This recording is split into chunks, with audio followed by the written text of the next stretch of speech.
বিআরটির চেয়ারম্যানকে অবরুদ্ধ করে রেখেছি। সোজা কথা, ওনাকে ততক্ষণ পর্যন্ত আমরা ছেড়ে যাব না যতক্ষণ পর্যন্ত আমাদের আন্দোলন সফল না হয়।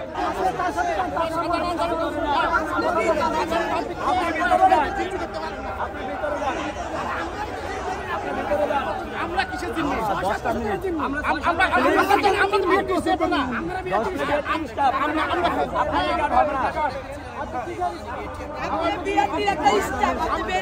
আপনি এখন বেরোলেন কে?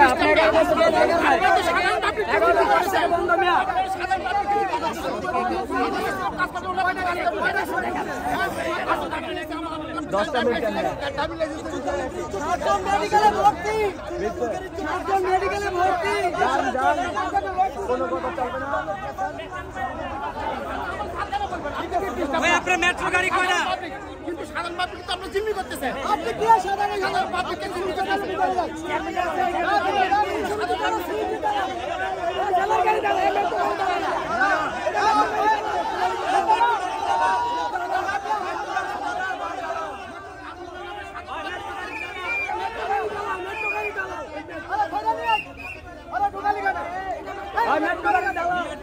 দর্শক, যেমনটা কিন্তু আপনাদের দেখাচ্ছি, বিআরটি এর প্রধান গেট যে ফটকটি রয়েছেন সেটি কিন্তু এখন সিএনজি চালকদের দখলে রয়েছেন। সিএনজি চালক ভিতর থেকে কাউকে বের হতে দেবেন, অর্থাৎ বিআরটি এর ভিতরে যে প্রধান সড়কটি রয়েছেন ভিতরে অবস্থান করছেন পুলিশ এবং বাহিরে অবস্থান করছেন যারা আন্দোলনকারীরা রয়েছেন তারা।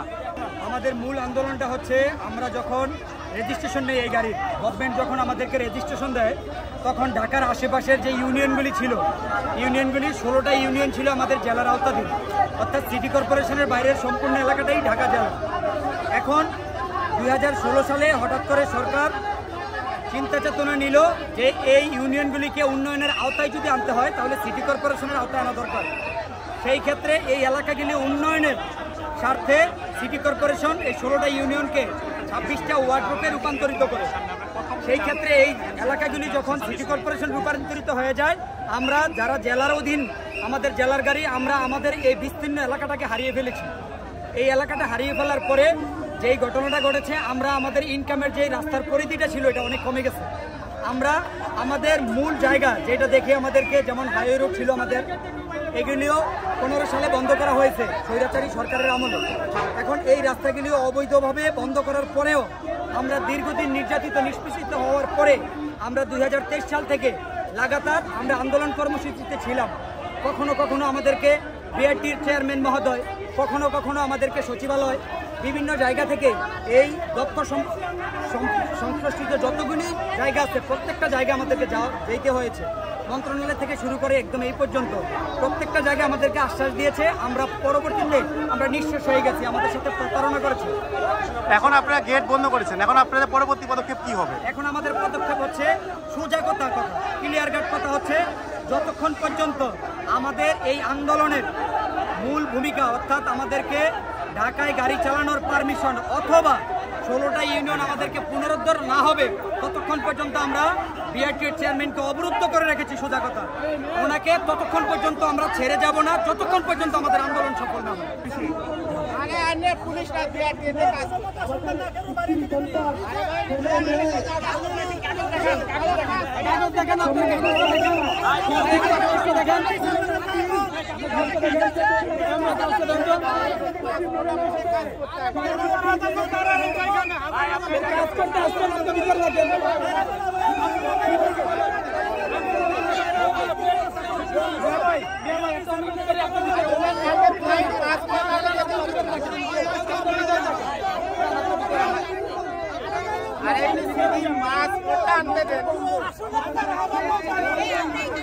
কথা শোনেন,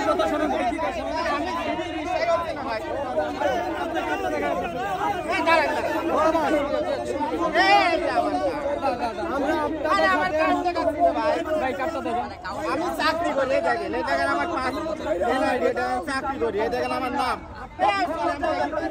ভাই, এ দেখেন আমার নাম ইসলামুল্লাহ, আমি একজন এমপ্লয়ি, দেখেন আমার চাকরি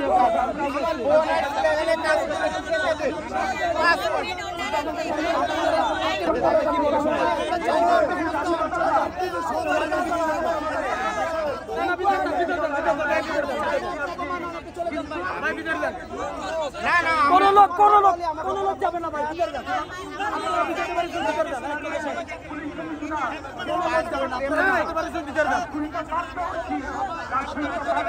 আপনারা বিআরটিসির লোক 100% শিওর আপনারা ভিতরে যান।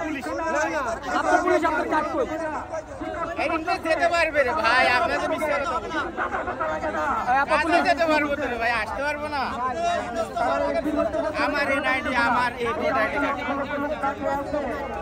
আপনার পুলিশ আমার দিতে পারবো। আপনার যান, আপনার যান। এই আপনার নিয়ে যান।